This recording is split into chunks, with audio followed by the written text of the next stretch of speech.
We've got another busy day today in front of us. We're going to look at the rest of integration by parts, and then I'll be showing you 7.2, which is integration using integration of trig functions using various techniques. So you'll probably find that one quite interesting and a little bit mentally challenging, but that's always good. So there are going to be 3 kinds of questions. They roughly fall into these 3 categories. The first group we've had quite a lot of practice of. These are the ones that look like this. And in these questions, the f of x will be a power of x, and the g of x will be the other thing. So if you get things like x cubed sine x, 2x cosine x, you know, the ones that have that shape, that's kind of what we finished off last time. Remember, if you go back and look, weren't they kind of like that? It's a simplified version, but that was it. And we pretty much covered that type. The second type are now going to be an integral when there's only one thing. We're going to look at how do you do those kind of questions. And then the third kind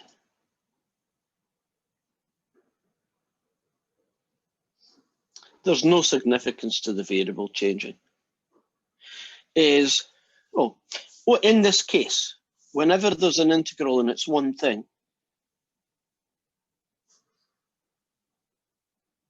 the g of x is 1, and the one thing, whatever it is, in this case it's log x, but you might be asked to integrate the inverse sine x, or inverse cosine x, or something like that. It'll be a single thing, or log x squared, right? Still a single thing. You'll use whatever the single thing is your f of x, and g of x is 1. So it's still integration by parts, but it's a little bit obvious who the f and g are. And then you've got these ones. And these are the last kind. Use substitution first. Now, if you bear with me for just a few moments, I'll try and write down the question number for the ones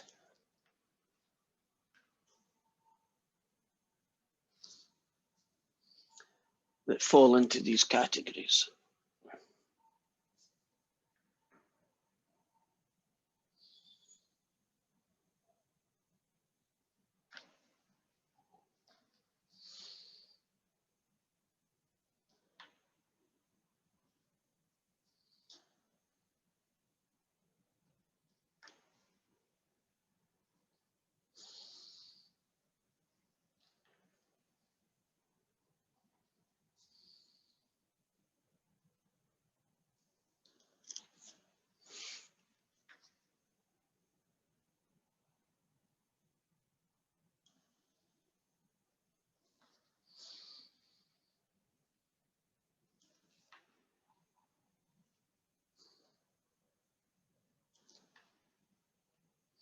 I thought there's another one. There is.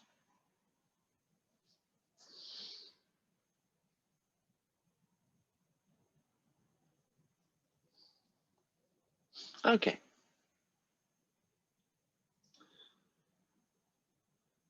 Let me see if I can wind back a little bit.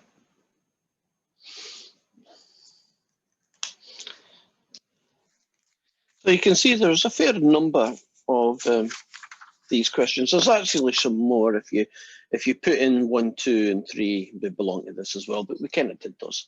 So in many of these questions, that's the way to go. So what I'm going to do is I'm going to look at one that is a single function on its own and show you how that works. And, well, we'll just move around from there.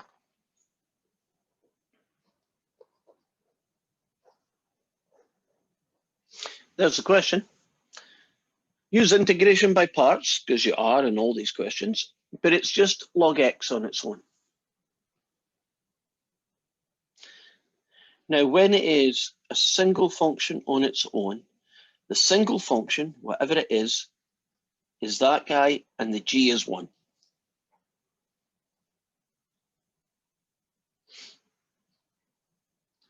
Are you okay with that? Right, that's what you pick. Now, if you integrate the number 1, right, antiderivative, if you integrate the number 1, what do you get? X. And if you differentiate log x, natural log of x, what do you get?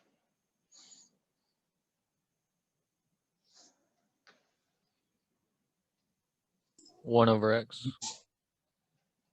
So let's get this show on the road. It's f of x, g of x, equal, oops, f of x, capital G of x, take away f dash x, capital G of x, dx. Right, f of x is a natural log times this fella, x. Take away 1 over x times this fella, x. Then you simplify. I think x's should come before logs. It looks nicer. Something really interesting happened here.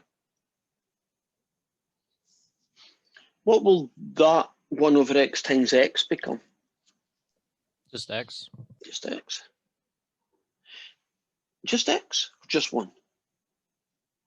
Yeah. Yeah. So just 1.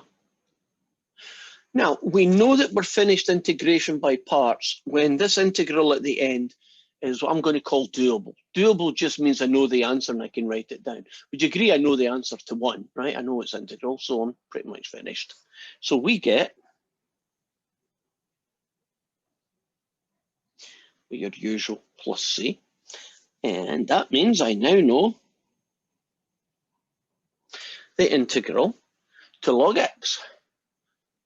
If you find an integral that you look at and say, I think this one would be useful, you go over to your list of standard integrals and you add it in. Which means anytime I need to integrate the log of x, I don't need to do this. Can't I just say, I remember I did it once and its answer was that. So I'll use that now and save 5 minutes of work. And that's a totally acceptable process, especially in homework. Right? You don't want to keep reinventing the same blinking wheel, right? You've done it once. If another question needs an integral of log x, can't you just use the answer from 2 questions back? Right? That kind of thing. So far so good. Suppose this question had one little extra change.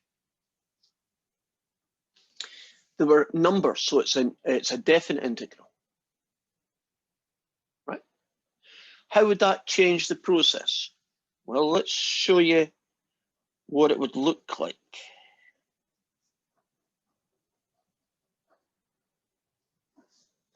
Wouldn't you just take away the plus c and replace it by that? Would that make sense? Same process, same everything, but at the end, from x equals 1 to 2. Now, if you plug in 2, you get 2 log 2, take away 2, subtract 1 log 1, take away 1, and then you try and make it look pretty. What's the natural log of 1? What number is it? 0. Right, agreed. 0 take away 1 is -1. Take away a -1 is adding a 1. So in this particular question, that would be your answer, right?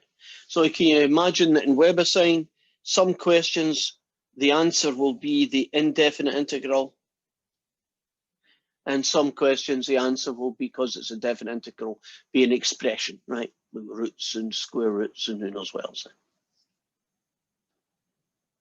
Are we comfortable with that process? That when there's a single function on its own, you should probably choose the single function as f of x and the other guy as 1. That's a rule that works 90% of the time as well. So still in that vein of one function only,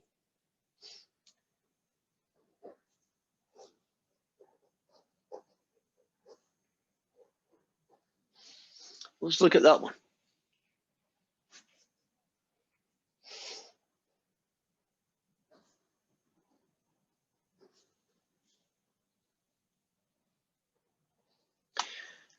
Now, there are two approaches to this question. Both approaches work. The first one is blindly following the rule that this guy here, right, this fella here, is f of x, and this fella here is 1. Now, I can differentiate the natural log of square root of x. Trust me, you don't want to. Can you imagine how ugly that could be as a derivative? But it is, theoretically, it's doable. So I am going to do some rearranging.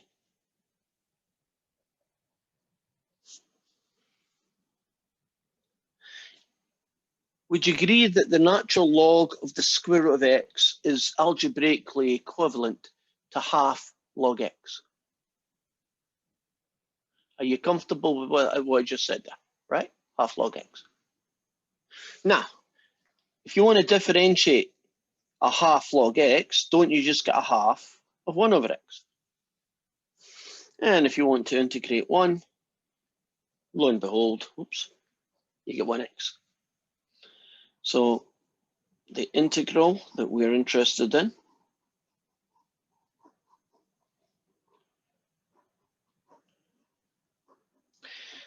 and when I'm doing these questions, you'll notice I write the formula down each time. A couple of reasons why I do that. I find it easier for you, if you do the same, to remember the formula. Can you imagine if you've done 12 of these questions, you probably know what the formula is now. And it's much better if you just know it than you have to look in the heat of the moment of a test to try and find it, because you might actually pick up the wrong formula or something. Analogy. Do you know in Calc 1, we have a rule called the product rule? Don't most of you know that rule? You don't have to go hunting for a piece of paper and find out what it's called. Why do you know that rule? Because you've done so many of those bloody things and you've wrote it down so many times, isn't it? Like 5 times 2 is 10, it's in your brain. So that's one of the reasons. Second reason I do it is that I'm assuming that you're going to use some of these things that I've done in perhaps your own notes, and you're going to look back on them. And if you skip too many lines, don't you then look at it and you say to yourself, what the heck did I do and how did I get there? Right, you're going to look at it and be a little bit, put off. So now f of x, where are we? F of x is this guy. Capital G of x is x. Take away f dashed of x is that guy, x. And this guy gets me 1/2 x log x. And this guy gets me, basically a half. The x's and the 1 over x cancel each other out. And so we're finished.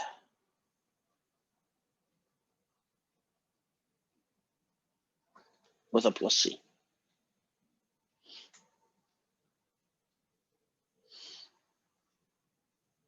Are we good with that one? I'm focusing right now on examples that have got logs in them, because quite a lot of your questions do. So Ben, you got a question for me? Are you good?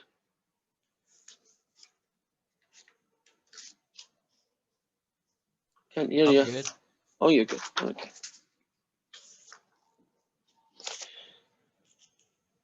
Now, how about this one? I'm not sure what number it is. I guess you could find out. Oh, there we are.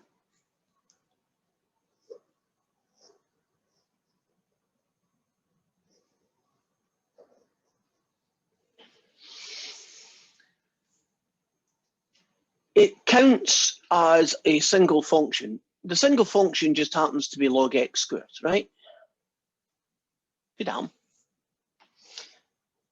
F of x is the single guy, and g of x is 1, right? So it's following the same rule. The thing that's, the one thing that's there, in this case, the one thing is log x squared. That's what f is, and g is just a 1. The reason why it works is you pretend it's called 1 times that guy. So, or this guy times 1 if you prefer it to be in the order. Now, we know him. We've done him tons of times.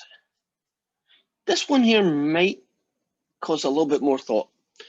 If you want to differentiate the natural log of x squared, it's what we call the chain rule. Remember the chain rule, the derivative of a function of another function? So in this case, the natural log of x squared, when you differentiate it, you get 2 natural log of x's to the power of 1 times the derivative of the natural log of x, which is 1 over x. Are you happy with what I just done there? That the derivative of this guy is this. Now I'm just going to make it slightly prettier looking.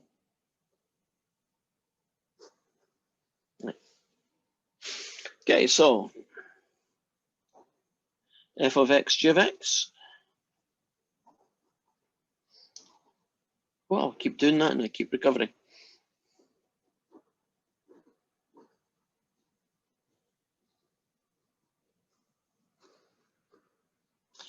And the first guy, f of x, is this fella. So it's the natural log of x squared times an x.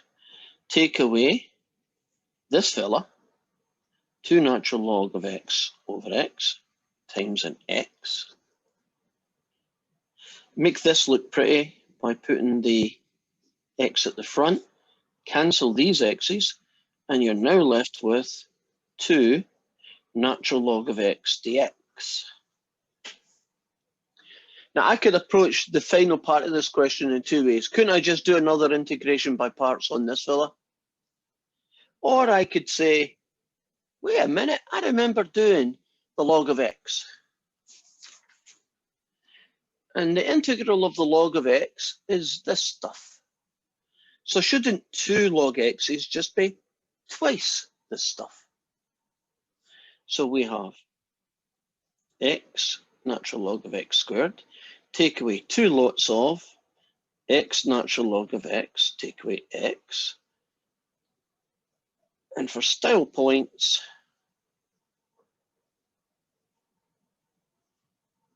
there, we're finished.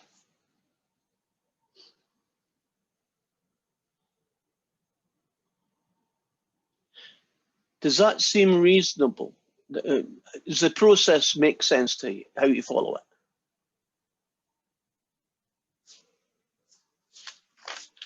This is your chance, right? Any questions? This is your chance. I don't know. I'd have to try to do a problem. But... That's a good idea. I think I've used up all the logs, unfortunately. I mean, I can always make one up, but okay. This is not a single function question, but it does have a log in it. So at least we can imply, you can do that. So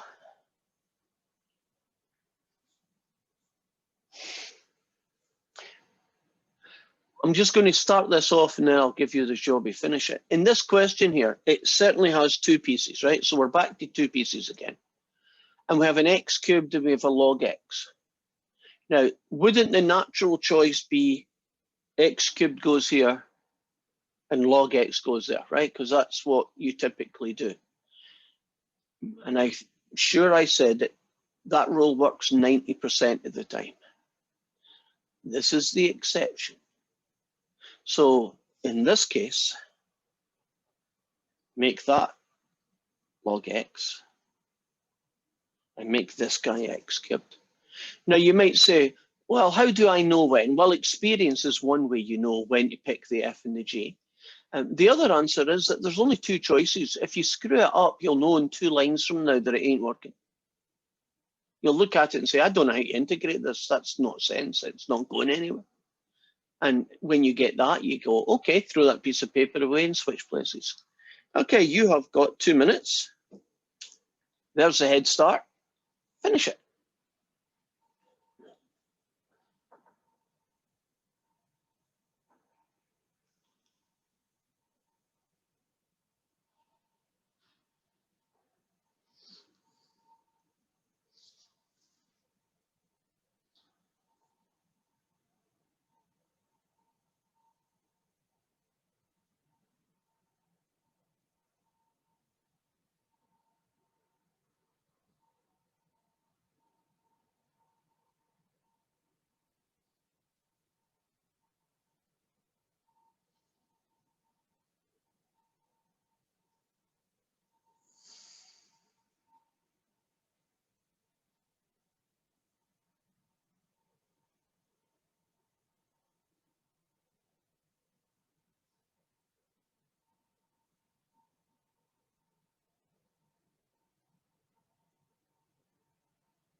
Okay, let's get this show on the road. This is f of x, its derivative 1 over x. This is x cubed, its integral. Add 1 to the power, reduce the power by 1. We have natural log of x times 1/4 x to the 4. Take away 1 over x times 1/4 x to the 4. Make this look pretty. The x's cancel, you still have x cubed left. And this one's good to go, isn't it? You just do a power roll and you're finished. So I have 1/4 x to the 4 log x. Add 1 to the power and divide by the new power gets you that guy, plus c.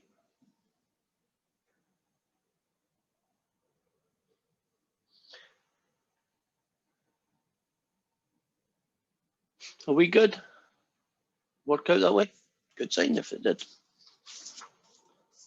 Now we've got a whole bunch of questions where you're being told first to use substitution and then integration by parts after it. So that makes these questions pretty challenging because of how much stuff there is to do.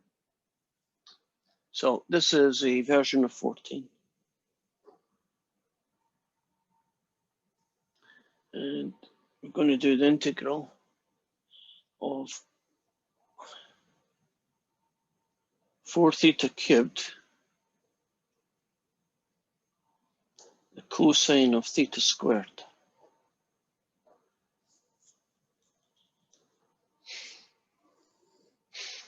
almost none of this question is clean and smooth. You kind of have to fight your way through every step. So let's get right into our first problem. We're told that it's a U sub. Let's find it. Who is the U sub in this question?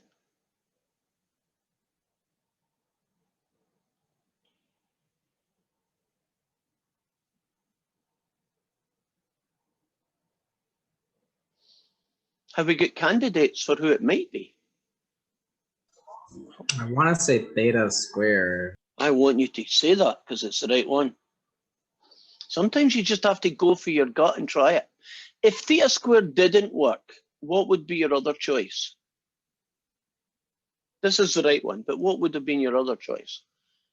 I guess if your answer is, I don't have another choice, well, the only one in 10 must have been the answer. You might have thought 4 theta cubed was the choice. It doesn't work, but that could have been the other choice. Now, differentiate with respect to theta. Do the crossover. And isolate the d theta. So I guess our first hurdle was it wasn't that obvious who the U sub was, but we finally got there. Let's see what this thing turns into. We have 4 theta cubed, the cosine of U, 1 over 2 theta du. And as you'd expect in these questions, we get a little bit of cancelling. Actually, that as well. And looks like we're going to be left with 2 theta squared cosine U du. That's a problem. It's okay, that's going to happen. But can you see it's not clean? You have to fight it. We are not allowed theta squareds in these questions. Doesn't everything have to turn into a U? That's what U subs do. Everything becomes something with a U in it. Somewhere over here, I have a way to convert that theta squared into a U of some kind. What is theta squared equal to in terms of U? And it's Just actually, U. yeah, you see that together?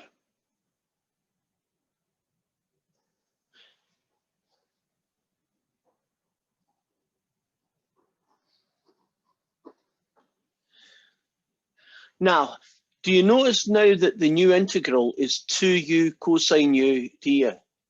Isn't that an integral that you can now use integration by parts on? Great. And this is as far as I'm going to take this one. F of u is the 2u piece, and g of u is the cosine of u piece.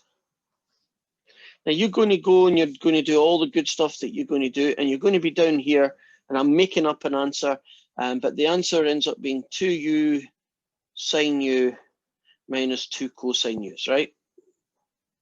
Something like that, just for argument's sake. That is not the answer. What must you do to get to the final answer? That's 90% right, but we still have a little extra bit to do.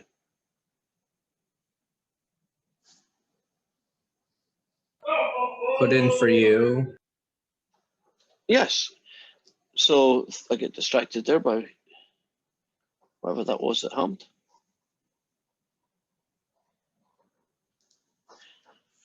Remember to return to the original variable. So if the original question had thetas in it, no matter what you end up doing to get there, the final answer needs to have thetas in it. So do you see, even at the end, you had a little fight. You did all the hard work and you still had one more step. Well, that's the second last step. This particular one is a definite integral. So won't you take this guy and evaluate him?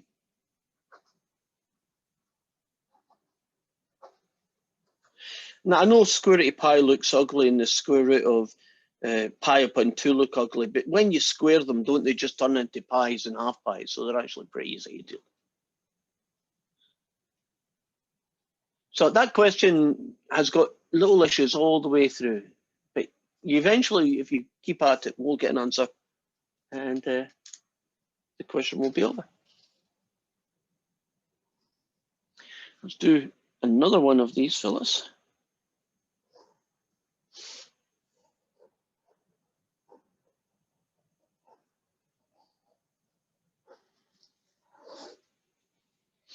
They tell us in this question to do a U sub first,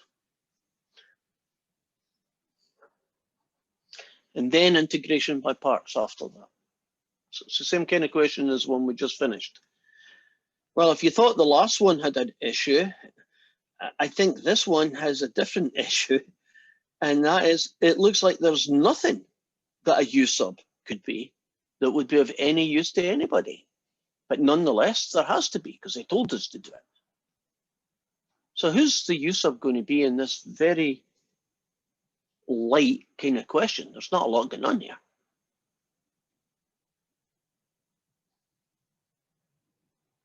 The 1 plus x? Yeah. Now, 1 plus x does not look like it's going to do much good, but it's the right answer.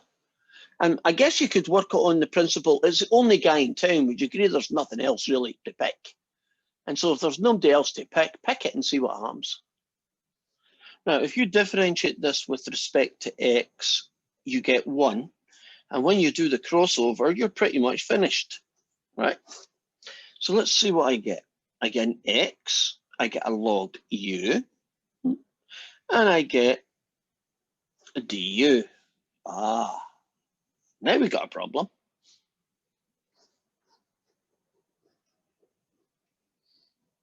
We've got an orphan x. I don't like orphan x's. They're no use to me. I need to turn this guy into using a u. In the previous question, didn't we have u equals theta squared? So the theta squared just turned into a u. It was almost like done for you. This one, you have to do a little bit of work on it. Remember the u sub that we used? If you rearrange that u sub, shouldn't you be able to figure out what x is equal to on its own? What would x be equal to on its own using this original u sub? U minus 1. And you might say to yourself, well, that was a waste of time. I got this guy, which I don't know the answer to, and I've turned it into this guy, which I don't know the answer to. Well, actually, not really. This question comes out as a u log u, take away a log of u, and then separate into 2 questions. At least that's how I would do it.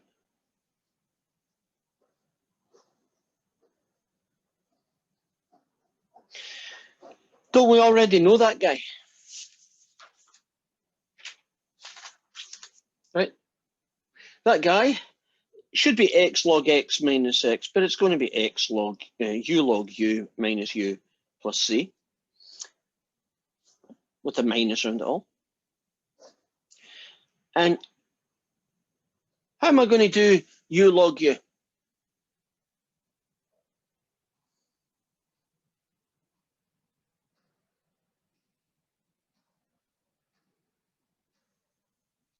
How am I going to do u log u?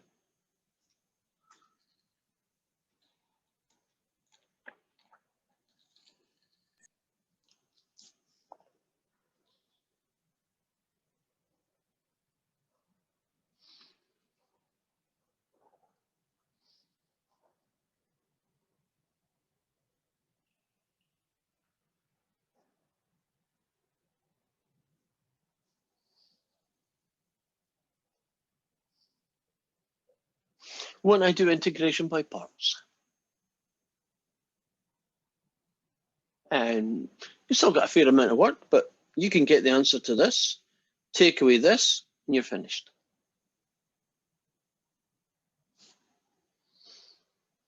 Any questions about that?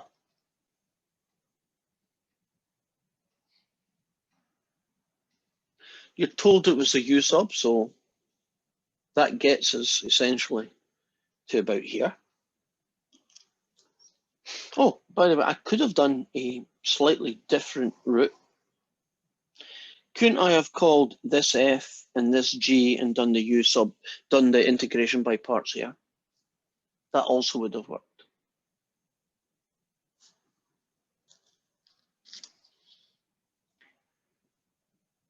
If there's no questions, I'm moving on.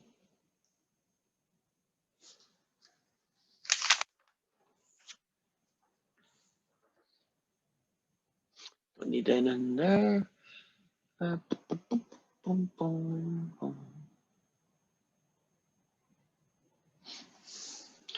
Okay, to finish off, we've got a couple of, for want of a better word, weird ones, where it's not quite sure what the process is, but they're all going to work.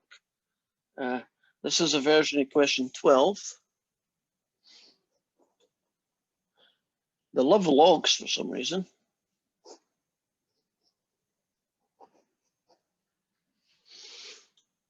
This is integration by parts, because they tell me it's integration by parts, so I know that I have to use that method. They didn't mention anything else, so it must be that. I am going to rewrite this guy.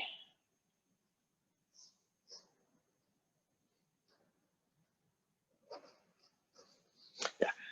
Now, doesn't it now look like a product? Because integration by parts needs an f of x times a g of x, right? So 50-50 guess, or 100% I know what I'm doing. Which one of these two would you choose as your f?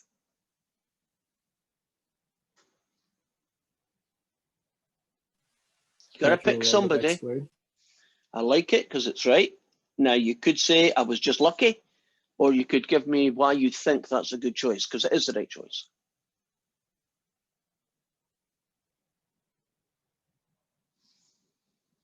Did it just feel like the right choice? Yes. Right. Eventually, when you do math or enough math, there's a part of your brain you're not even aware of that makes decisions for you. And your brain kind of gives you a feeling, for want of a better word. That log x squared kind of feels like it's probably the f. If you wanted it a little bit more formal, you can differentiate that. Agreed? Might be ugly, but you can do it. Can you integrate that? No, not easily. So if you have a choice and there's a function that you know that you can differentiate and you also know that you cannot integrate it, right? Because that can happen. Make that your f. So that's a kind of rule, a very vague rule for any situation involving two things multiplied. If one of the two things can be differentiated but not integrated, make that your f. Well, we still have to do the other half of each one. Let's do the integral first. It's kind of weird. If you integrate, find the antiderivative of this guy, you add 1 to its power, and then you divide by the new power. Are you all happy about that ugly -1/2 x to the -2 guy? Now, this guy we did earlier, didn't we? So this one is the chain rule, 2 times the natural log of x to the 1 times 1 over x. So I'm putting all these pieces together.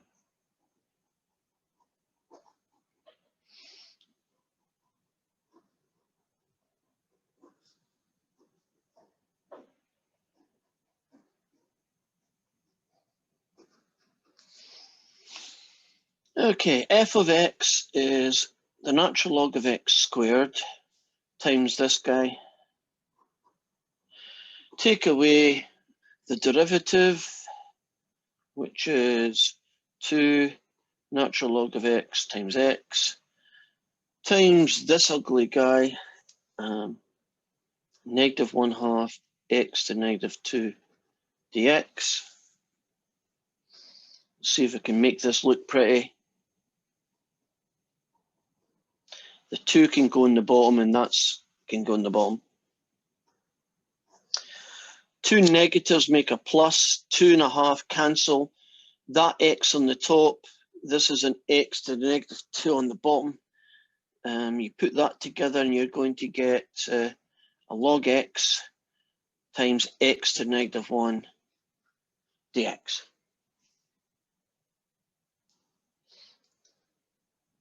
Are we comfortable with that guy?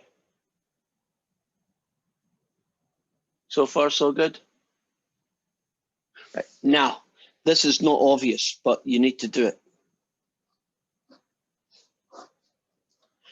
Your temptation, because it works most of the time, is just to do another integration by parts, and it'll sort itself out. They always do. This one won't. If you tried another integration by parts, you're just going to have to trust me. You will not like what it turns into. I'm going to rewrite this guy like that. Right? Log x, x to the negative 1 is the same thing as this. Now that I've written it like this, do you see a different method for solving the question? How would you solve this integral? Not integration by parts, it doesn't work. Substitution? Yes. Who's your u sub going to be?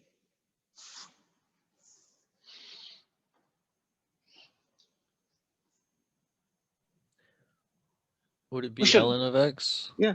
Let your gut feeling help you here, right? Would you agree there's not a lot of choices? So log x, my gut feeling, it has to be log x, and it is.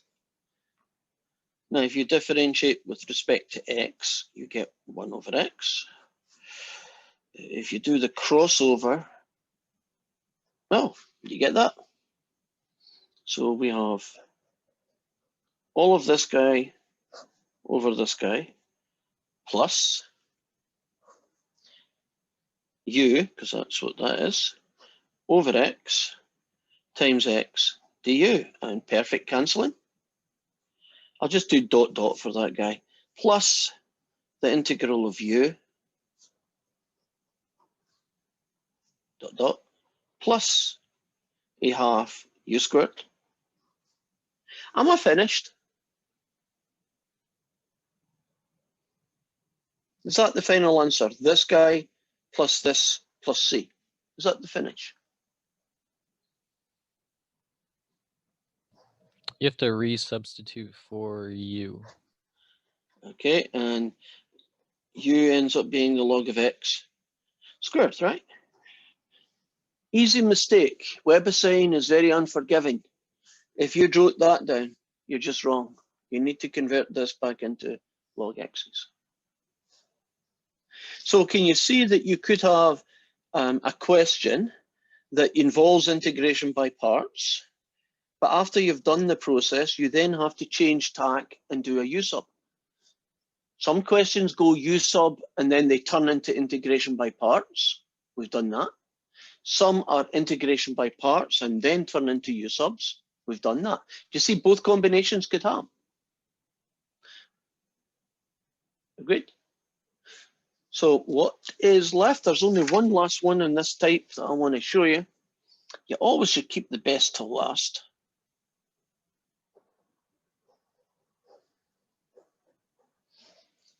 There's a couple of stinkers that I'm not doing because I feel you need to see ones that you've been given no help at all to get your brain working.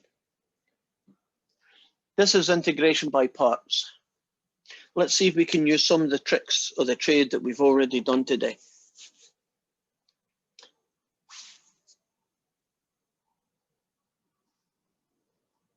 First decision, who is F, who is G?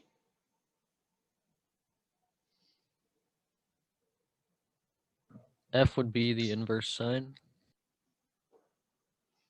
And G would be 1. Would you agree it's a single thing on its own rule, right? And the single thing on its own is the F, and G's 1 when that happens. Now the derivative of this and the integral of that. Okay, if you get this one, you deserve a prize. You deserve money. I'm not going to give you any, but you deserve money. What is the derivative of the inverse sine function. That'll shake your cobwebs up. Is it 1 over cosine? No, but I understand why you might think it's that. It's 1 over something. 1 over the square root of 1 plus x squared. Much closer, almost there. 1 over the square root of 1 minus x squared. Now, if we could take all 3 brains and put them together, we would have a massive brain. Between the 3 of you, you made it work, right? Okay. Now that you've seen it, little Ben's crying.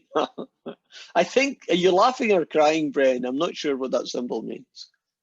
Just laughing. Okay.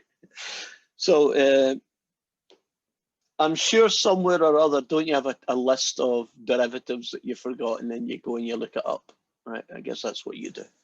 Now, this does not look promising. Would you agree? At least these two do not look like anything nice is going to happen. But you got to go with the process because it does come out nice eventually.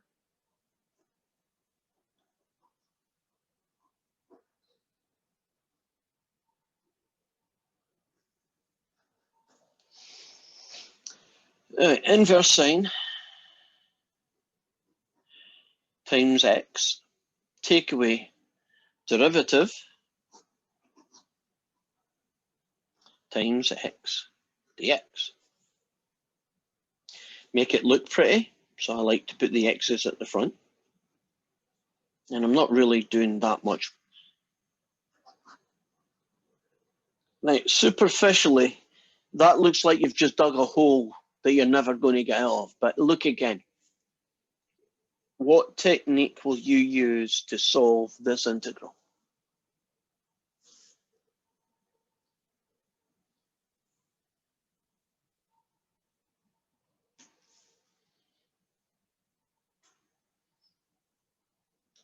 To me, it's screaming this out. It's saying, pick me, choose me, it's saying.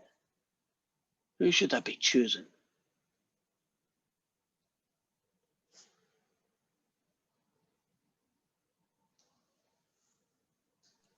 U sub? What's your gut telling you the U sub should be? You're right.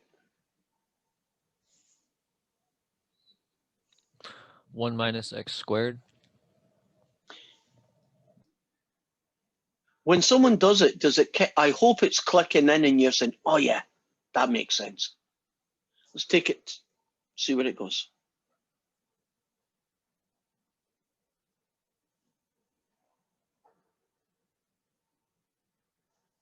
And then isolate. So we're going to have, I'm going to do that ditto thing so I don't have to keep writing the damn thing. It's going to be the integral of x over the square root of u times negative 1 over 2x du. And that's going to get me negative a half over 1 over the square root of u. Okay, what do I do about this thing? Because the way it's written right now is not very helpful for integrating, is it? Oh, by the way, I guess I could take care of the 2 halves while I'm at it. Or the 2 negatives, I should say. Okay, how do we deal with the 1 over root u thing?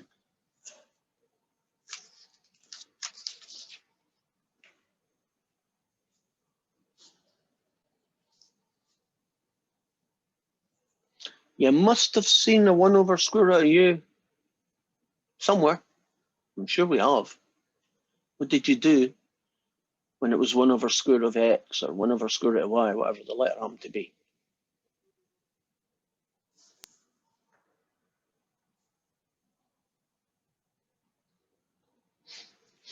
What do you rewrite it as? Maybe that's a better way of phrasing it.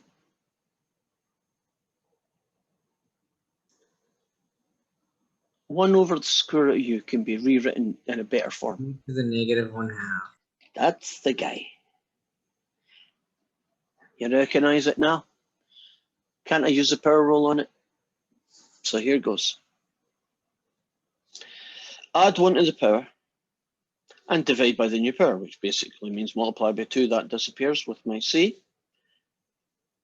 That guy, square root of u. And remember to return back to there. So I'm going to have all of this, because that's what the little dotted lines were, plus the square root of u, add c.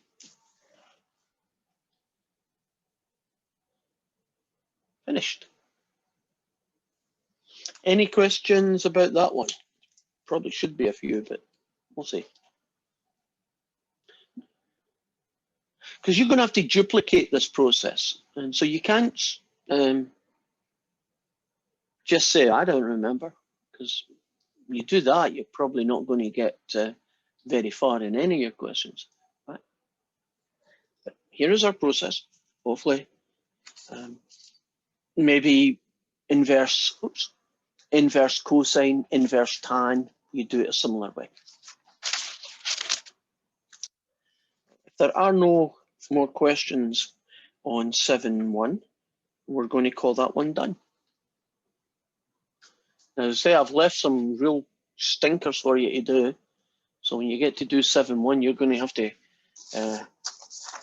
it's fun when you get it right. It's really annoying when you can't see where to go, but eventually, hopefully, it'll click in. Are we good? We need a joke, don't we? Katie, you need a joke or a cup of coffee. It's one or the other. What are you getting? Several cups of coffee. Oh, God, you've heard my jokes too long. I see. Is it like that, is it? I'll remember that.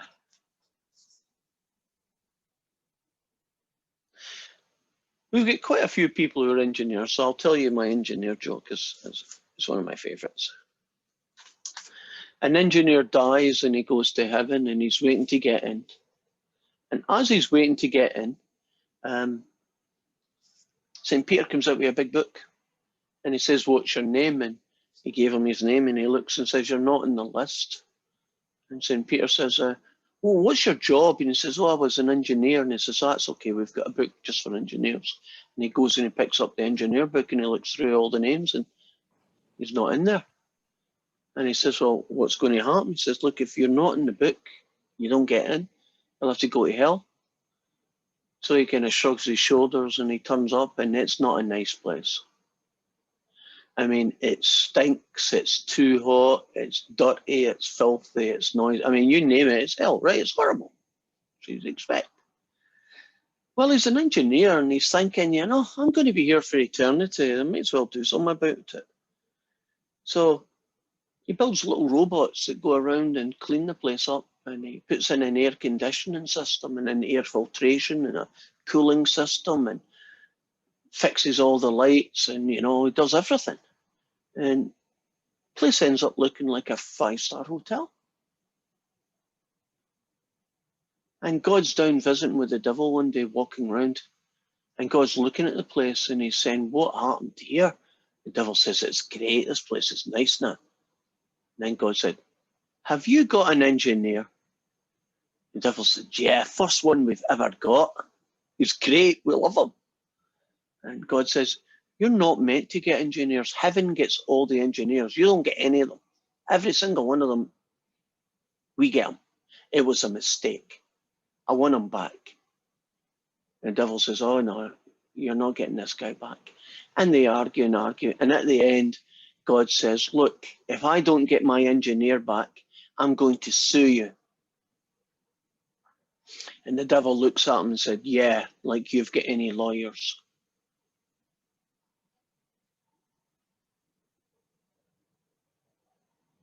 Oh, Matt liked that.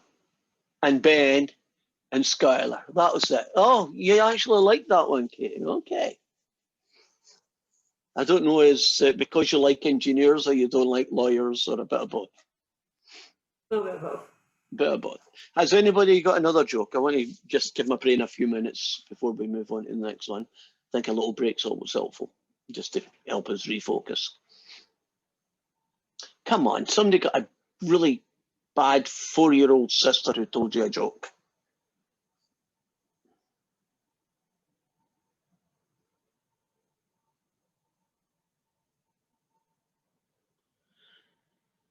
What, I got this one today off a parent, one of my students.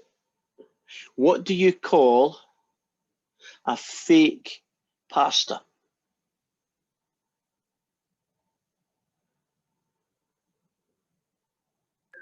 Impasta. Yes, impasta. Oh, come on, that one's so bad I liked it. Cave, was that one so bad it was funny?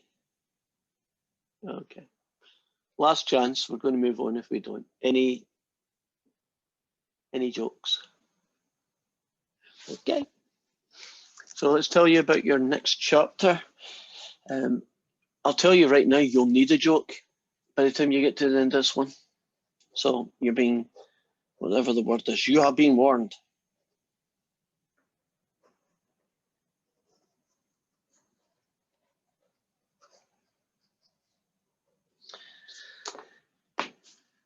Two words, one of which you probably don't like, some of you at least, trig. We are going to be dealing with trig. Dealing with trig can and will be a challenge because it involves us knowing, in some questions at least, trig identities that allow us to turn trig things from what they're written as into something else that is more usable. And as we go through these, I'm going to be writing down some of these trig identities. Here is my first one. And I'm pretty much putting this one in just because for inclusion. I guess I'll give them numbers. This is number 1.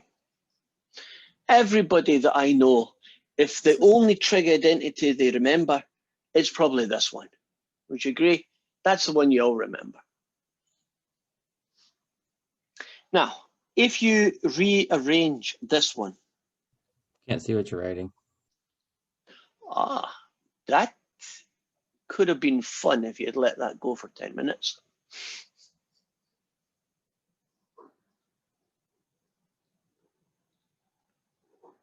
This identity allows us to take sine squared and rewrite it in terms of cos squared.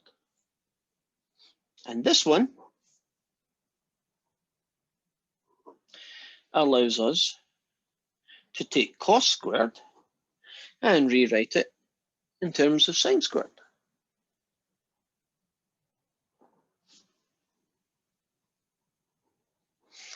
Okay, let's see if we can get you going. The tangent of theta can be rewritten as a fraction using sines and cosines.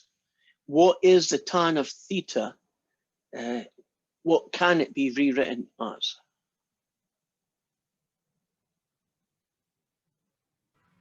Sine over cosine. Great. I can pretty much guarantee, with maybe the exception of question 1 or identity 1, that these guys are going to get used today, this evening. And a lot more, but this is just a kind of warm up. Okay. Now, these two guys here allow us to turn sine squared in terms of cos squared and cos squared times the sine. These next two do a different job.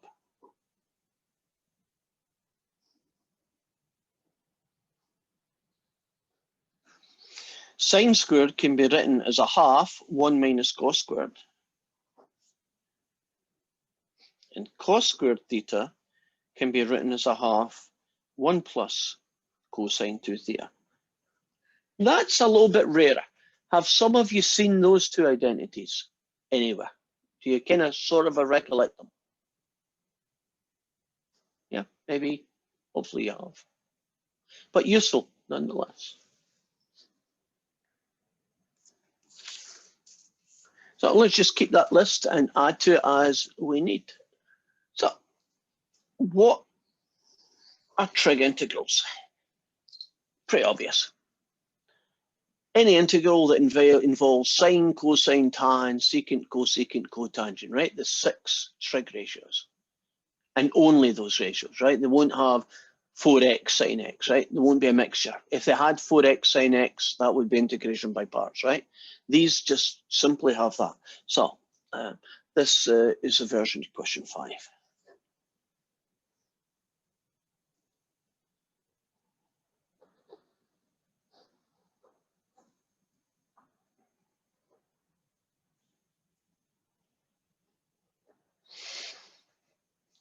So this bunch of questions kind of fall into the category of odd powers of sine multiplied by odd powers of cosine. So sine cube theta, cosine 7 theta, right? Combinations like that. When they are both odd, and this is important, when they are both odd, you are going to choose a u sub, and your u sub will always be the single guy that has the highest power. So you see how the sine has 9 powers to it. Just pick the sine. You never pick sine theta to power of 9, right? You don't do those u subs. You just simply pick sine theta as your u sub. So when they're both odd, the higher power is your u sub. Okay, try and remember that little rule.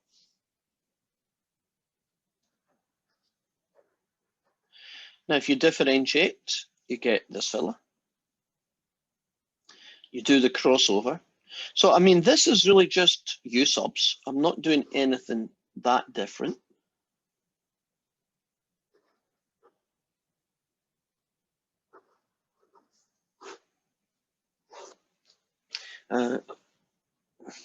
We're comfortable about the u sub process. I mean, u equals sine theta is not the worst u sub in the world to work with.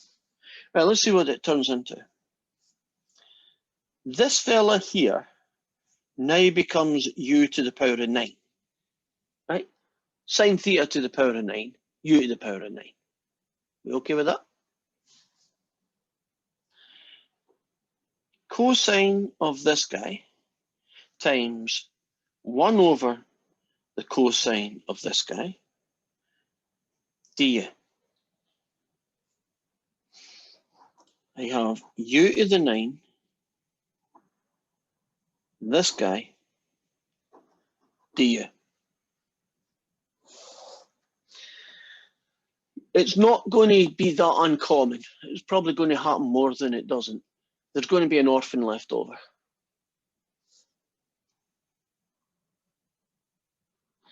And I need to find some way of writing cosine theta to the power of 4 in terms of sine theta. And I'm going to be using this fellow over here, number 3. And you might think, I wonder how he's going to make that happen. Well, can't you think of this as cos squared theta squared? Do you agree? Cosine to the 4 is cosine theta squared, right? All squared. Now, can't cos squared be rewritten as 1 minus sine squared, all squared? And can't I replace that sine with a u? And we've got that. So we now have this fella, du. Are you comfortable about how I managed to use a trig identity to get rid of the cosine to the theta to the power of 4? It doesn't mean we're finished, but we're getting there. What do you think I should do next? Because that integral is really not in a usable format.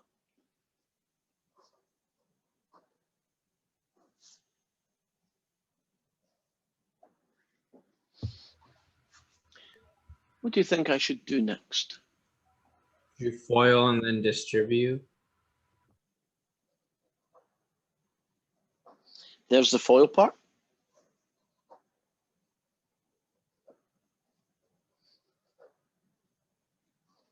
There's the distribute part. Does that make sense? Okay. At this point here, isn't it just a power rule? So add 1 to the power, divide by the new power.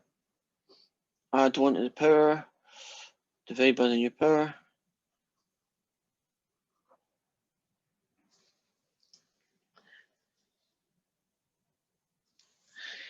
Is that the answer, or do I have one more step to do to finish? Is that the answer, or have we got one more thing still to do? Plug in U. Okay, so in this case, sine thetas.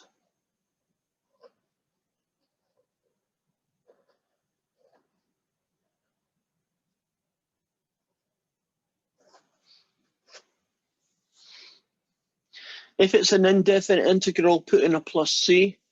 If this question says from 0 to pi, won't you just go theta equals 0 to theta equals pi, right? You do whatever the question involves. But from there to there, it's identical working. It's just, what does the end look like? If there's no limits to integration, the end looks like plus c. If there's limits, then the end looks like a calculation. Now that's what you do when you have a sine and a cosine, and one of them's, they're both odd, you pick the one that's biggest. Now, how about this fella? Still sines and cosines.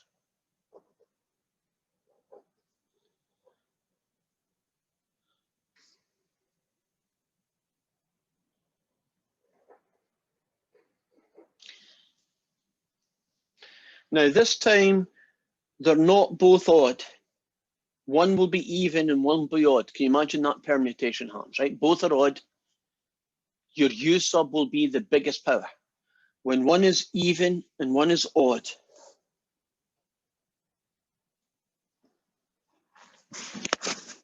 what's the U sub going to be?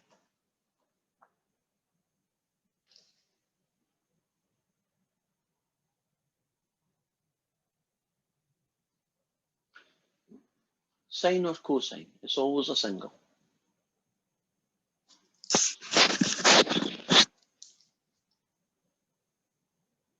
What's your gut feeling? Seems to be working quite well tonight. What's your gut feeling for this question? I would say sine. I like your answer. It's the right one. Suppose I chose cosine. What's the damage? Nothing. 5 minutes later, you'll realize it was a bad choice because you can't get rid of one of the orphans, in which case you rip up that piece of paper, growl a little bit, go back to the question and pick the other one. I mean, the bottom line is you're going to get the right U sub eventually, aren't you? We just want to try and reduce your workload by not randomly guessing and hoping that the one you guess is right.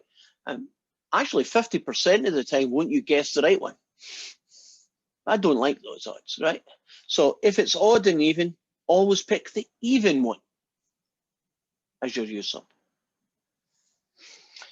Going through the same process here.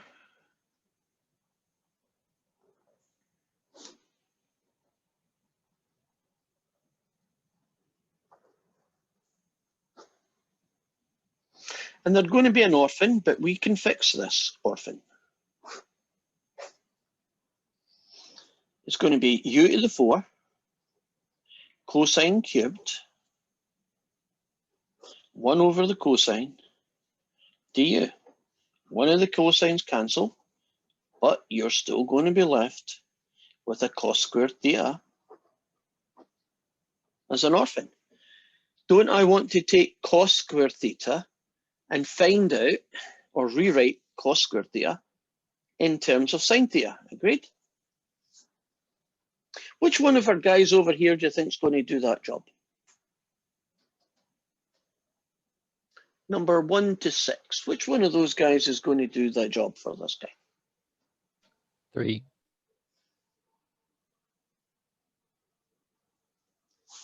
So this is going to be 1 minus u squared du. And it's not uncommon. In this case, I don't have any foiling to do, but don't I have some distributing to do? So multiply that and that guy. And at this stage, I'm going to go that dot, dot, dot. Would you agree it's just a power rule, and then turn all the u's into sine thetas when you're finished? So if that was sine squared theta, cosine cubed theta, we would still be choosing sine because it's the Correct. even power? Okay. Yes. And if it was sine 20 theta and cosine 51 theta, you would still be picking the sine. Always pick the even. If there's an odd and even, always pick the even. Okay. Now, let's do one of the stinky ones. I don't think they're stinky. This one I think is stinky.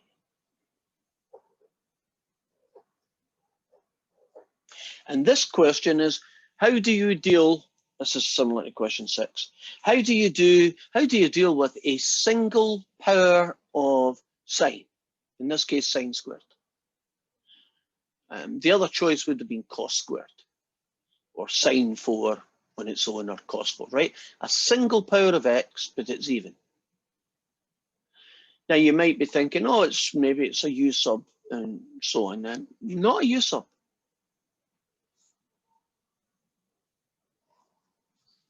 It's an identity. And if you see a sine squared on its own or a cos squared on its own, you're going to use this fella. So this is going to become 4 lots of a half of 1 take away the cosine of 2 theta.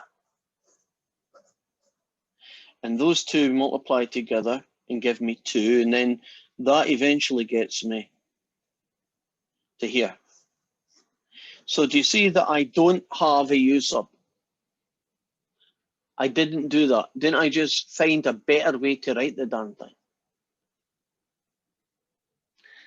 Now I can integrate this. 2 gets you 2 theta. Okay. If you integrate the cosine of 2 theta, this is the linear shortcut method. Don't you get the sine of 2 theta? Right? Integrate the cosine of 2 theta, you will get the sine of 2 theta times what?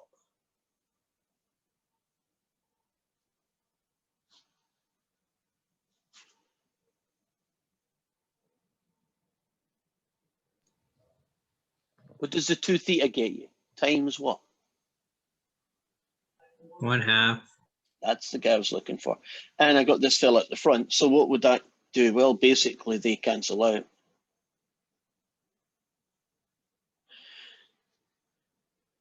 The integral of this guy is that. I'm not sure you would have guessed that at the start, but that's what it is. Can you imagine there'd be an equivalent version for 4 cos squared theta? But when I'm doing 4 cos squared theta, wouldn't I be using number 6? There are not that many permutations of that type. But here's the ultimate version, or one of the ultimate versions. There's kind of 2 of them.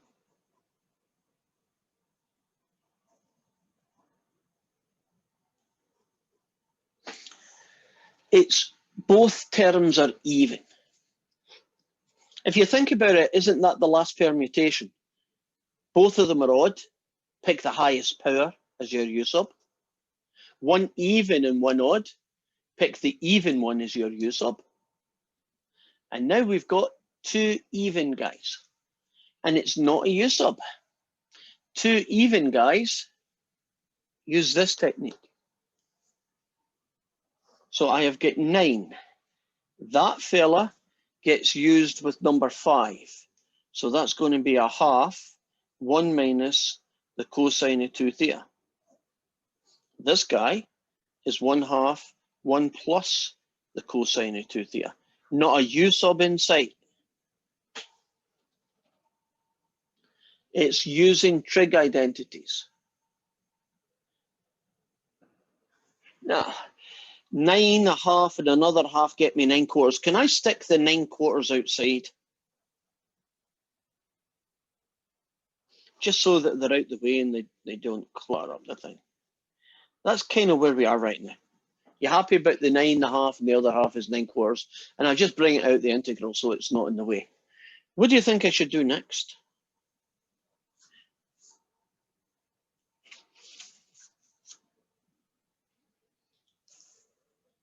Foil. If you foil this thing out, you're going to have to trust me on this, but are you happy that that's what you get?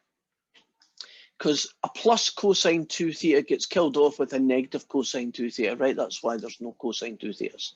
Does that seem reasonable? Right, and now you're going to look at that guy and you're going to say, oh God, we're dead.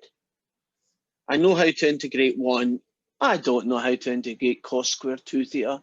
I know how to integrate cos squared theta. I use this guy, don't I?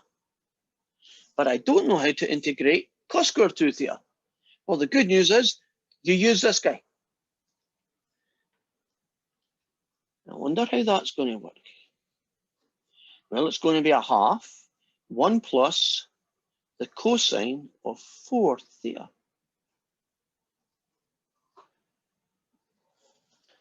And you're going to say, where the heck did that 4 theta come from? I want you to think of this identity as really a placeholder. Cos squared of anything you give me is a half, 1 plus the cosine of twice what you gave me. So if you give me 2 theta in here, won't that bump up to 2 lots and get you 4 theta? For instance, do you know the cos squared of 3 theta would have a 6 theta here? The cos squared of 20 theta would have a 40 theta here. Are you comfortable with that? How that appeared?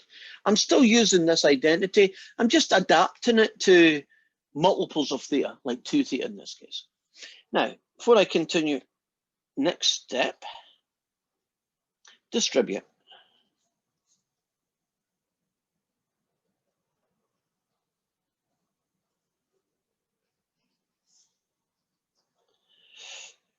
One take away a half gets me a half. So I'm kind of looking at this line here. And it took a heck of a lot of work, but we finally got there, right? And it was all to do with identities and multiplying trig and combining trig and doing all sorts of cool stuff. Still got that 9/4. I'm not going to worry about it yet. If you integrate a half, don't you get a half theta? Right, any number, you get a number with theta. Let's be careful about this thing. If you integrate the cosine of 4 theta, you do get the sine of 4 theta. And don't you also get that times a quarter, right? It's the linear shortcut method. If you do not like what I call the linear shortcut method, couldn't you do a little baby u sub on this to get the answer? And the baby u sub would be 4 theta, and you'd get this answer. Plus C. Multiply out and do what you can. 9/8 theta, take away 9/30 seconds. That fella, plus a C. Now that was a challenge, isn't that a cool question? Kind of stinky as well, but now that I've seen the answer, I'm kind of happy. I see worried faces or deep thought faces. I'm not sure which. Sarah, what face are you giving me? Deep in thought or worried? I think it's pretty easy. Oh, good. I like that answer. Right, you've cheered me up. Cool. Now, let's move away from sines and cosines and let's start playing about with some of the other trig ratios. This is question 8.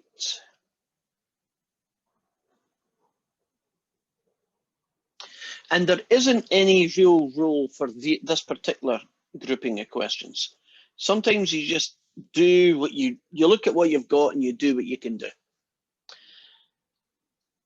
Nothing that I can think of will work as a U sub. And I'm kind of just scanning through my brain and saying, cos theta, not going to work. Tan theta, not going to work. Don't know what tan squared is, definitely not going to work, right? Forget U subs. And so my brain then says, start looking.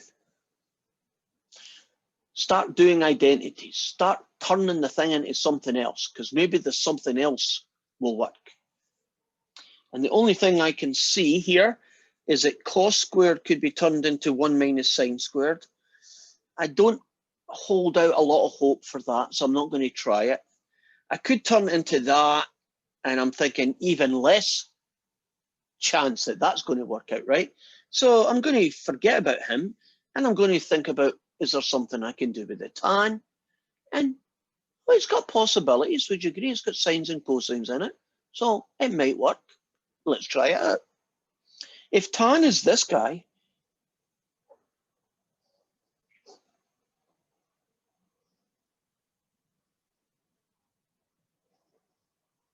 oh, my apologies.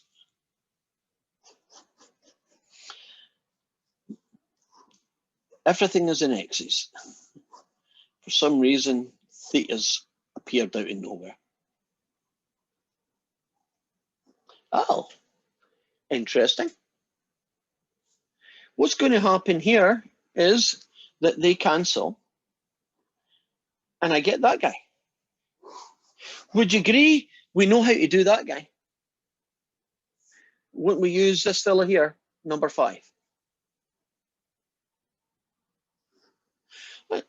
Different version of the same question. Oh, I'll use thetas. My brain wants to use thetas, so you're getting thetas. Now, all I've done in this question is up that to a cos cubed. See what that does. Sine squared theta over cos squared theta times cosine cubed theta d theta. I get that nice cancelling, but this time I'm left with a sine squared theta cosine theta d theta. Would you agree that that looks at least doable? Right? Any suggestions for what u sub will work?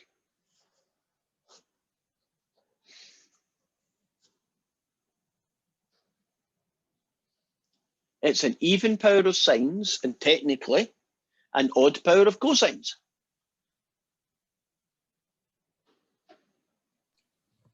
Sine. Agreed. You're just going to have to trust me in this. That guy turns into that, and off you go, and it worked really nice. Do you see the difference a little power here or there could make? But in every case, didn't I take the tan and turn it into sines and cosines? And then we see where we went. Now, that is a strategy that you can use for trig functions where the sines and the cosines are all over the place. Right. Here's one where it has nothing but sines and cosines in it.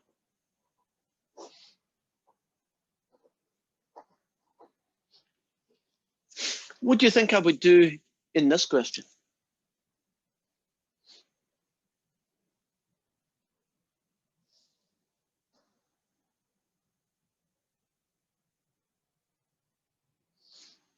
Well, let me phrase it differently. What u sub would I use in this question?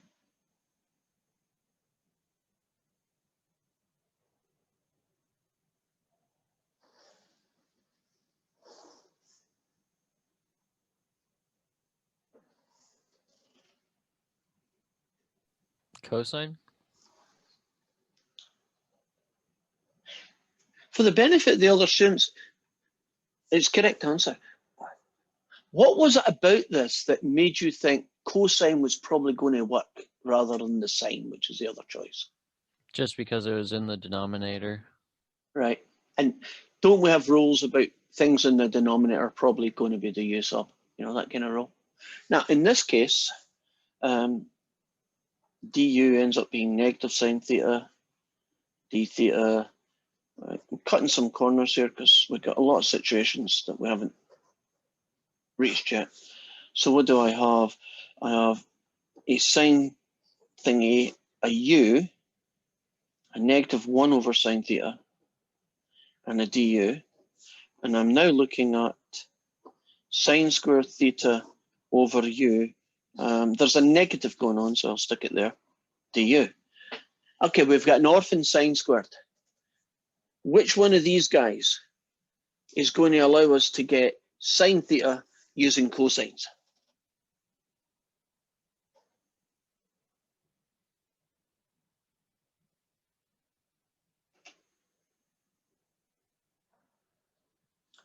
Come on, work with me, guys. I'm getting old here.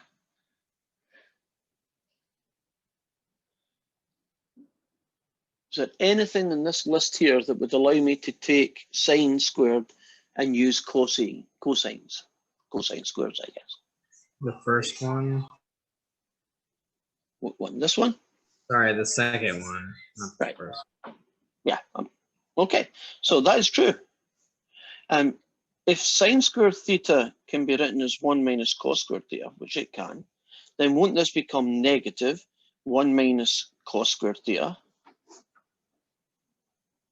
which will become negative 1 minus u squared over u du.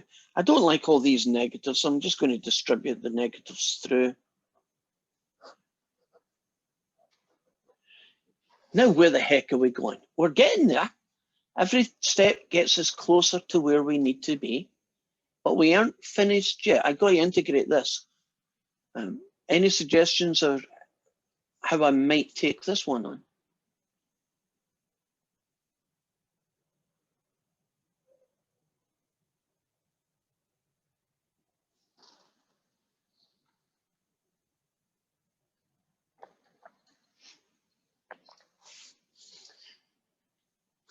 Well, look at the choices. I got a thing on the top, a thing on the bottom. Is it going to be a substitution? Nah, it doesn't work. But I got to figure something to do. What Would you could I do? separate it into two integrals?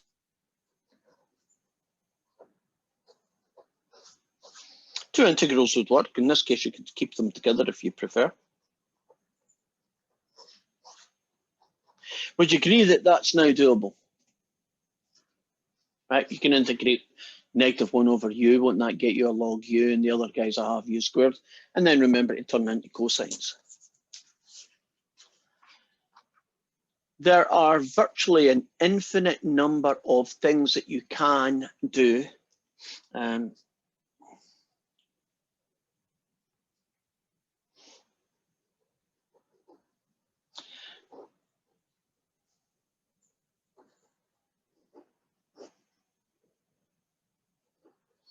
Right, I'm going to show you the creation of a trig identity that's going to end up here. So it's rather than just magic, hey, this is an identity, remember it. This is another identity, remember it. Let me show you one getting created. Tan can be written as sine over cosine. So tan squared can be called sine squared over cos squared. Can't sine squared be called 1 over cos squared over cos squared? Split this into two pieces and you get that guy over that guy. This guy is minus 1. Isn't 1 over cosine called a secant? So 1 over cos squared is called secant squared. So number 7. Tan squared theta can be rewritten as secant squared theta minus 1.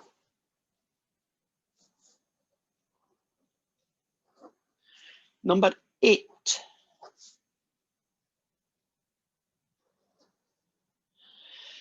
What can secant squared theta be written down using tan squared? Tan plus 1, Right. or tan squared plus 1. I know what you meant. Yeah, you're right.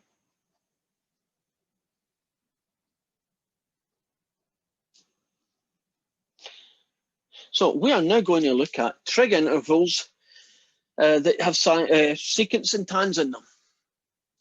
So this one is question 9, or like it at least.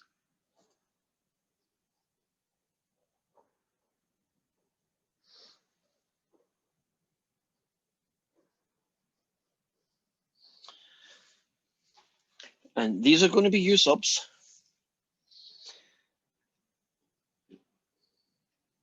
And what we're looking at here is a secant cubed and a tan. One of these guys is the correct U sub, and the other one isn't. I mean, that's not much help to you. If you pick the wrong one, which will happen, you'll choose the wrong one sometimes. It's not a big deal. Don't you just throw it away and do the other one? You're going to get the right one eventually. There are only two. And the choices here are secant on its own or tan on its own. Do you notice it's not secant squared or tan cubed? Your U sub is always going to be a single sine, a single cosine, a single secant, or a single tan, right? That's the guys that we tend to work with. You have never seen this in your life before, so I guess it's a guess. But maybe your gut feeling is going to help you out here. Ben, your gut feeling's been good today. Have you got a gut feeling for this one? I was going to say tan. It failed you, but Dang. not a problem. You would do tan and you'd eventually get the answer. Well, you wouldn't get the answer, but eventually you would say to yourself, hey, this isn't working. And you would go secant in this question. Now, there's going to be another combination in a few seconds or a few minutes from now where the tan was the right choice. The rules for this are not clear and not so obvious. So experience helps, and just getting something wrong and knowing that it's wrong can help, because if you can say, that's not right, do the other one and it'll work out. This is something that might have escaped your mind. What's the derivative of secant x? That's not a very common derivative, but we need it for these questions. Secant tan. I hear secant. I didn't quite catch. Did you say tan after that? Secant tan. Yeah, well done.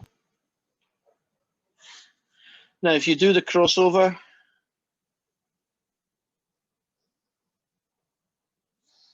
I don't have enough room for it. Secant tan du gets you dx. Right, so let's see what we have. We have 2 tan x. And here's something that you wouldn't typically do in a sine and cosine. But will you make sure that when it's secants and tans, you do this?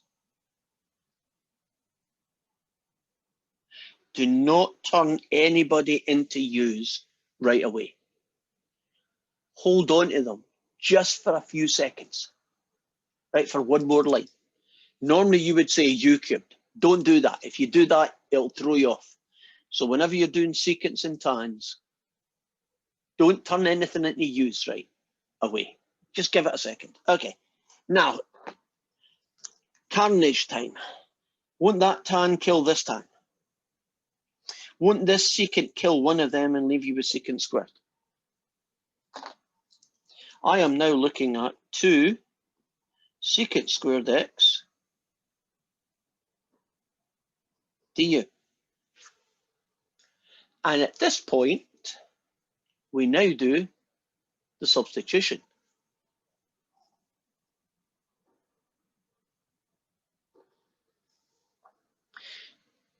Are we cool with that? See how it kind of worked out nicely? Right, now you integrate this guy and then return back to the original. I mean, the hard work was done at the start here.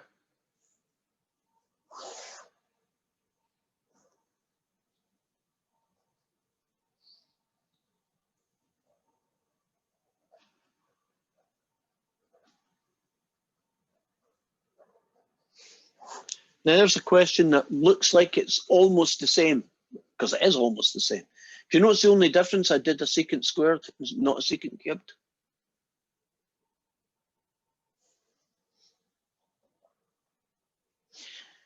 You get a chance here to redeem yourself, Ben. What's the U sub going to be in this question? I'm going to say tan. And I'm going to agree with you. Yes. Now, when you look at them, would you agree it's not obvious it's a tan? or that it's a secant? Isn't it more, I'll try one and see what happens, and then if it doesn't, I'll try the other? And sometimes that's probably what you're going to have to do. At least the sines and cosines had a kind of rule that you could use, right? But not the secants and tans. They just don't. Technically, there are rules, but there are so many variations to that rule. I don't think it's worth memorizing. I think it's better just looking at them. So we decided on tan, which I like. Of course, that means we have to remember what the derivative of tan is. And what is the derivative of tan?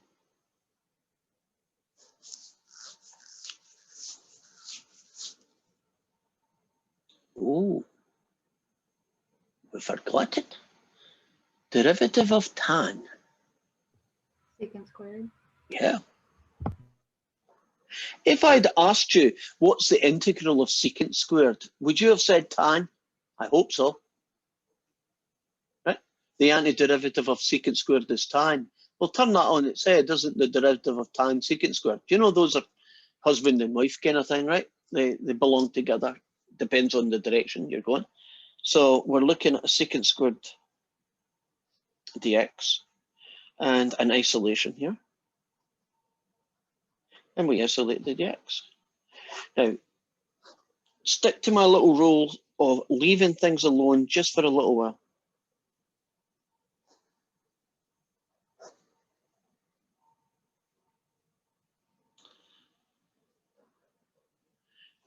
And cancel, cancel. And now we're left with 2 tan x du, but doesn't that become 2u? And u squared, tan squared, plus your c. Kind of elegant when it works, isn't it? Right. I need to try and get mileage out of this. Suppose that was tan cubed.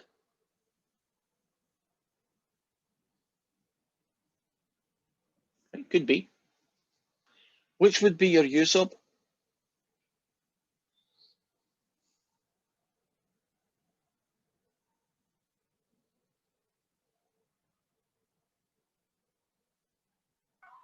Still be tan for this one. Agreed. Still tan. Okay, let's move on.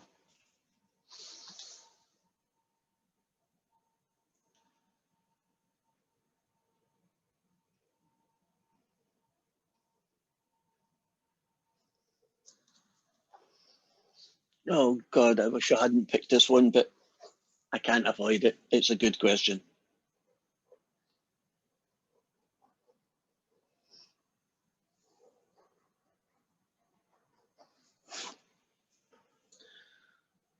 Oh dear.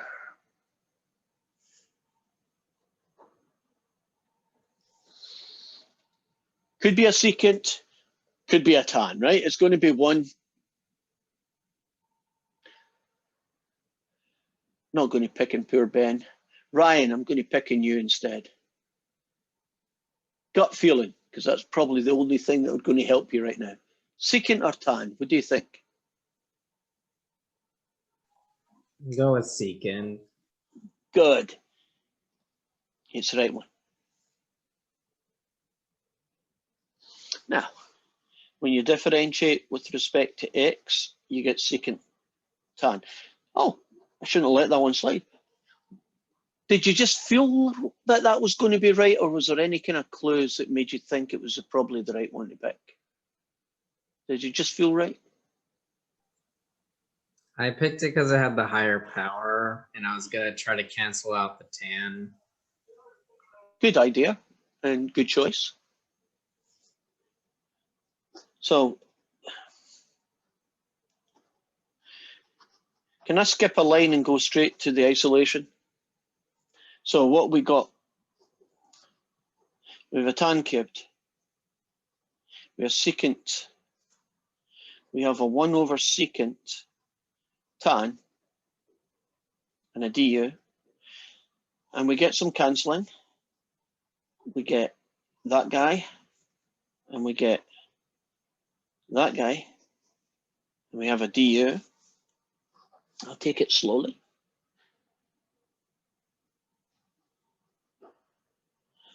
Oh dear. Nothing wrong. It is the correct method, but we have an orphan, right? The first orphan that we've had.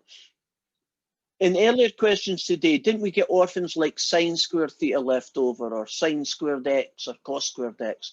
And when that happened, didn't we go up here? So you might wonder, why do I have these guys? Because sometimes you're going to have a secant squared theta left over, or in this case, a tan squared theta left over. And can't tan squared be converted into this guy? And I should call it x because it is. But then won't the secant become a u?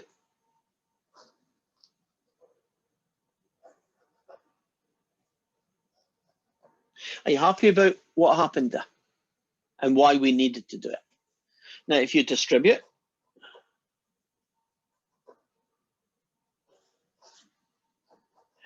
would you agree that's just a power rule and you do all the usual stuff and you're finished?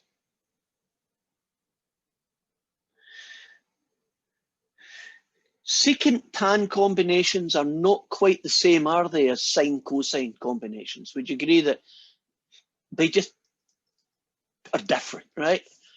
There's no hard and fast rules, although you can make up rules that will work a lot of the time. I think your idea, Ryan, of if there's one that's a really big power and the other one isn't, that probably the U sub should be the really big power.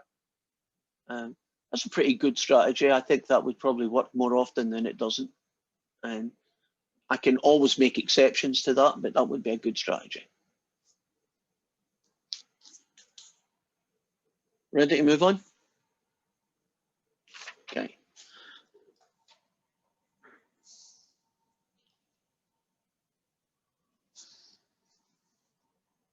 Oh, that one's not meant to be there. Right, okay. I won't have time to do every single one of the ones that I want to do, but I think I should give you enough clues to get them done.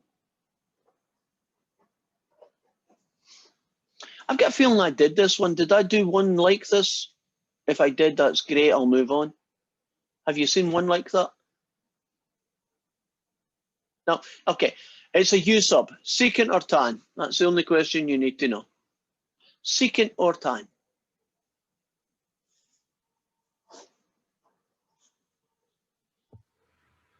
Tangent. Seems reasonable. It's the big power. Doesn't work, but that's not your fault.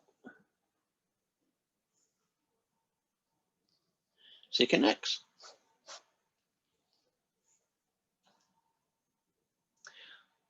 How about this fella? Oh, I just kind of blew that off. If you do a U sub of tan x, don't you have to differentiate tan x? Which is not a big deal, right? Differentiate tan x is secant squared.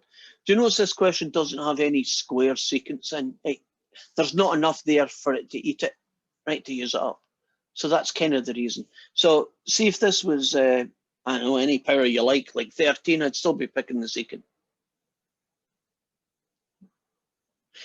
On the other hand, if I did that, what would be the U sub now?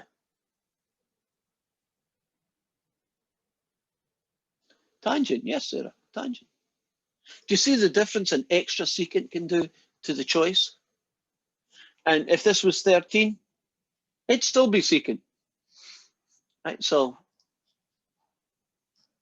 moving on. I love this question. This is a cool question. It is so cool that you're not going to like it, but I love this question. It is just cool.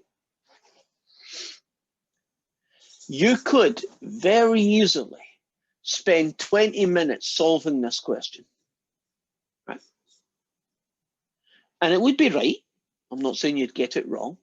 But you can imagine all sorts of weird things you could be doing. Couldn't I be turning everything in here into sines and cosines and trying to do identities and U subs and who knows what else, and different ways to approach it? I'm not going to do any of those.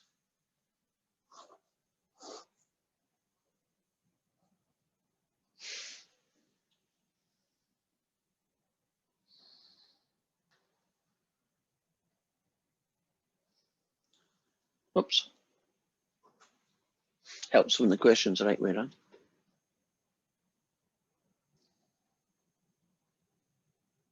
Is there anybody over here that I could use here?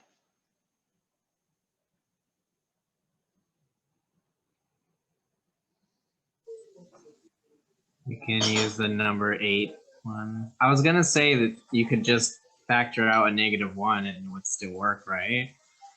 Nah, unfortunately, the other one had to be -1 as well. So it would have to be that guy for what you said to be true. Right, basically,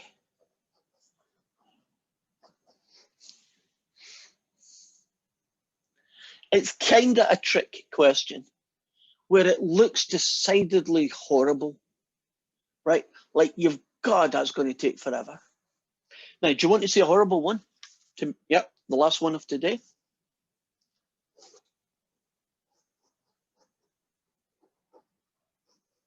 Which is kind of where my brain was thinking at the start. Now, you might think, well, what difference does that minus do? Unfortunately, it makes a big difference. Nobody over here works. So we have, to figure out a strategy. One of the cool things about trig, and one of the frustrating things about trig, especially integration, is that there can be more than one way to solve it. So you may come up with a totally different strategy, and that's okay.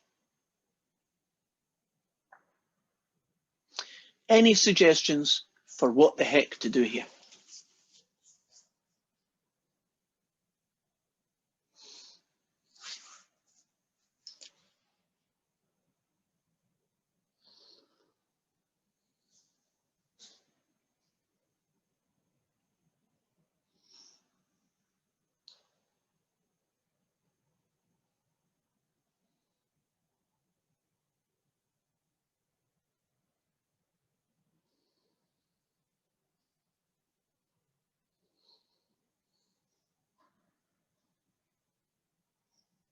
Anything come to mind?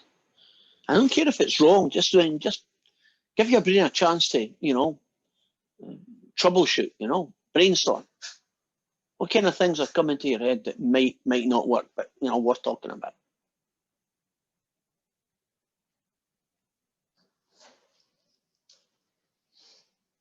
I'm going to stick that 3 out there while we're waiting. What about this? Could we do a U sub? Well, it might work. I'm trying to think. The U sub would have to be secant x, really. And that wouldn't give me anything useful, but it was a good brainstorm.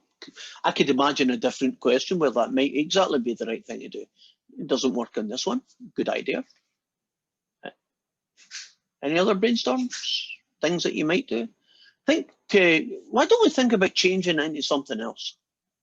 Right, so I'll tell you right now, U subs aren't going to work. Not right now, anyway. So think of changing it into other things.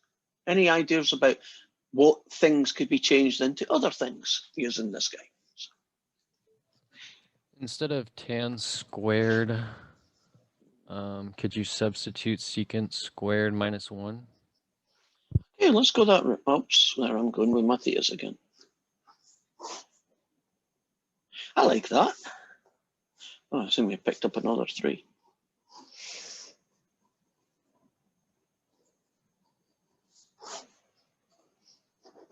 I should just turn my damn questions into secants, shouldn't I, with thetas? Because I end up wanting to write them anyway. And then I did that again. You can tell it's getting late. Right, I'll rewrite this guy in the format that it should have been written. Okay.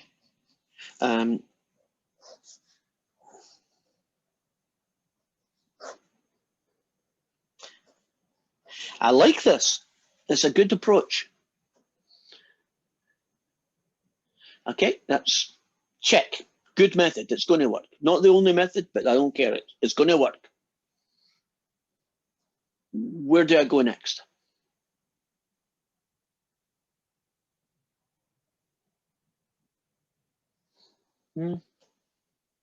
Don't think U-subs. We're not in the U-sub world at all yet, if ever.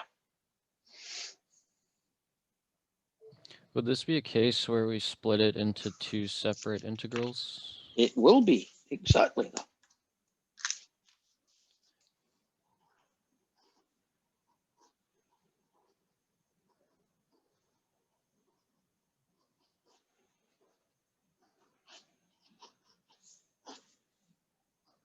Now that guy is, oh, that's nice. That guy, ugh. Okay, 2 over secant squared x is probably not going to be any good, right? I don't see any way out of that guy. So I need to figure out a better way of writing them. Is there another way of writing 2 over secant squared that might be more useful?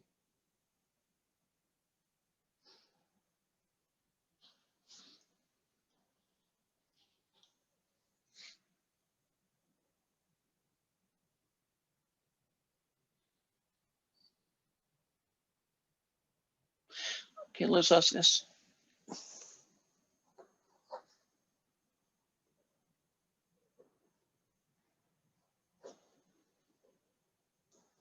Do you remember that identity?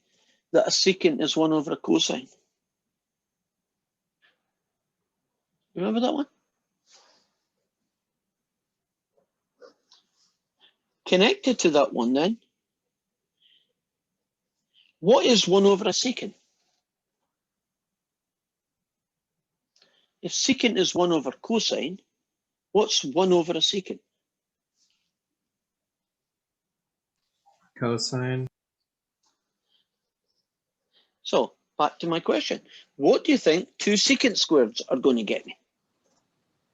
2 over secant squareds going to get me. 2 cosine squared. Have we finally reached the place where we can now integrate? So do you see that that one was just identities, identities, identities, right? Changing things, changing other things. But this guy here, wouldn't you convert it into, where is it? This fella here.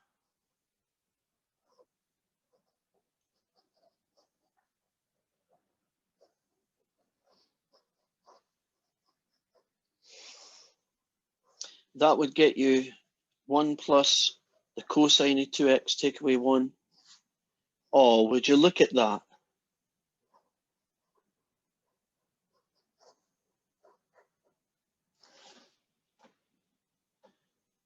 Oh, isn't that pretty? That thing up there is just him. Now you integrate this guy, you get the sine of 2x with a half. Finito. Done. Perfect timing and 2.5 minutes to spare. Am I good or am I good? Well, that one didn't get much audience support, so oh, thank you, Ben. A bit late, but I'll take it. Right, thanks, Ryan. So let's talk about what's happening next week, because it is big. When I see you next Tuesday, you're going to be doing your midterm exam. That's a big chunk of your points in one place. Your midterm exam is going to be on WebAssign. So what will happen is you'll turn up like normal class, and at 1 minute past 5 on WebAssign, your midterm exam will appear, and you will be doing that on WebAssign like you usually do. But there are big changes. One is it's 3 hours. Technically, the midterm should only take you 2, but I'm giving you an extra hour because people need time, and I don't want you to feel that you couldn't have done it if you'd just been given 10 more minutes. You were almost ready to finish, that kind of thing. Once you've done that, that's not you finished. You then have to take, if you've had me before, you know how this works. You then have to use, I've given you a program called Adobe Scan, but you can use any you like.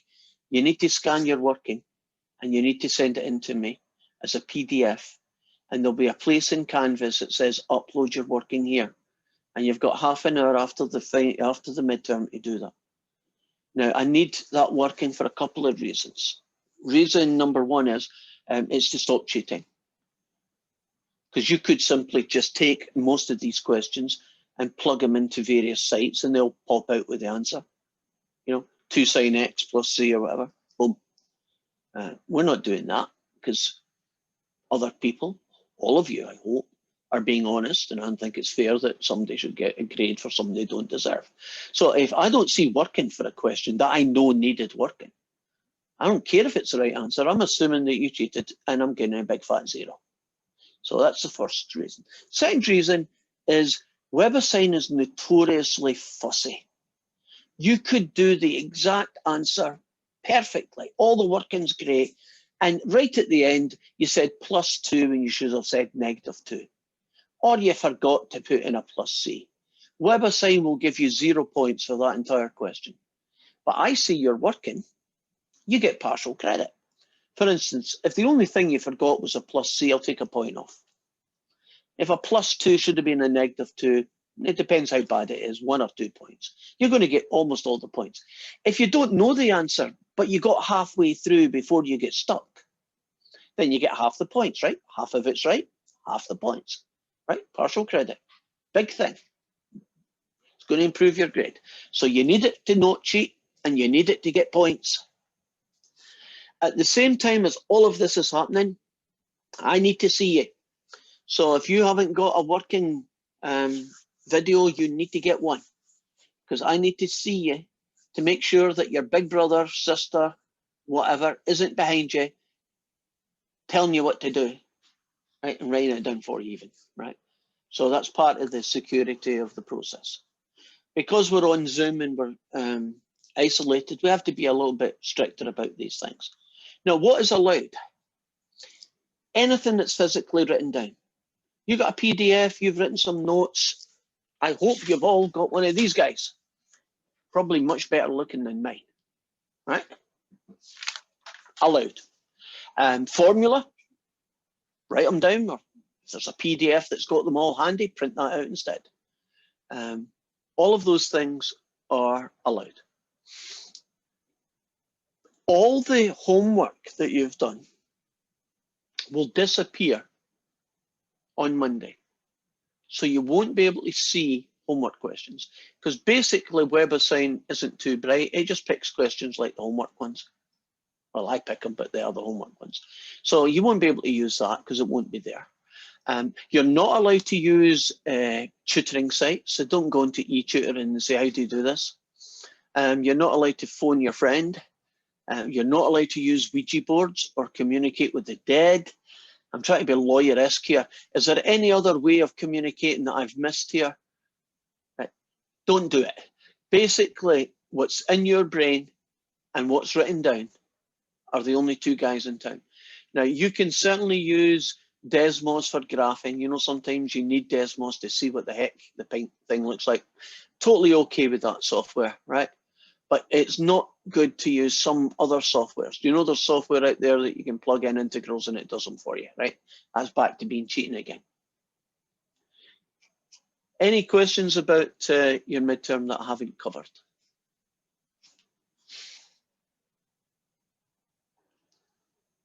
Do you know what the midterm is going to contain? Everything we did up to today, right? So the last thing in your midterm is going to be 7-2. Now, glad I remembered this. Do you know there was a whole load of stuff at the beginning? Simpson's rule and Taylor's and all that number crunching? You are not getting any of those questions. So don't spend time, you know, practicing those, because they're not going to happen. Your questions are going to begin with, you know, standard integrals. And the last question you're going to get in your midterm is one of these trig guys that we did tonight. So they're the guys you're going to work with, right? You can guarantee there's going to be a question from every single section that you've done and in some sections, more than one question. Right, so everything will be covered except for that, right? Except for the number crunching stuff, right? So you won't get Simpson's rule, left and right, trapezium, none of that's going to happen, so don't worry about it. Okay, I'm glad I paused for a minute because that would be important. Any other questions?